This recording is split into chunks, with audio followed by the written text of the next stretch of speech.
So last time we talked a little bit about psychopathy, and so how these people, have a general disregard for others. They lie. They're impulsive. Just realized I don't know how to spell lie. Well, I guess if I spell it this way, this is also correct, but that's also not the lie we're talking about because we're not watching Fight Club. You know what I'm talking about? Watch the movie Fight Club to learn about lie and what it does to you. So we have this, right? So they're lying, they're manipulative people, and we often see that these people are in prison, right? So that they have committed crimes, they continue to do so, they feel a lack of remorse for their actions. It creates all kinds of problems. There's also issues related to their impulsivity.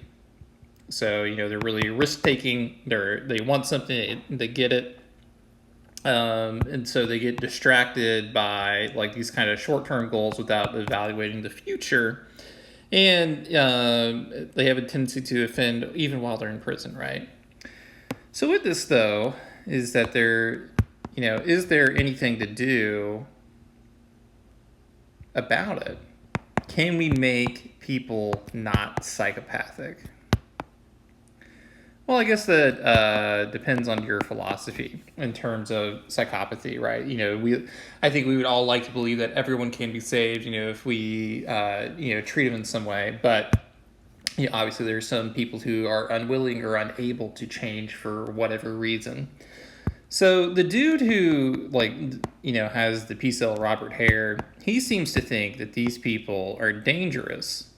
And the main reason is not only are they callous, they're emotional, they're manipulative, and so on, right? But they are also unwilling and unable to change. So it doesn't matter like how much prison that you do. It doesn't matter exactly like what kind of treatment plan. It doesn't matter how you shape their thinking or so on. They'll just continue offending. And to some extent, there is this, depending on the actions that someone does. So just because you're a psychopath doesn't mean that you do something egregious, right? You're not a rampant murderer, although I guess you possibly could be. So his advocacy thing is that depending on the crime, you may want to incapacitate these people. And this is especially true for people who continue to reoffend over and over and over again because they cause most harm. And really, if we think about things from a criminal justice perspective, from a utility perspective, we want to do the most good that we possibly can. So from a utility standpoint, it makes sense to lock people up for doing their crimes. So that's the ultimate goal, then, is what we try to do then, right?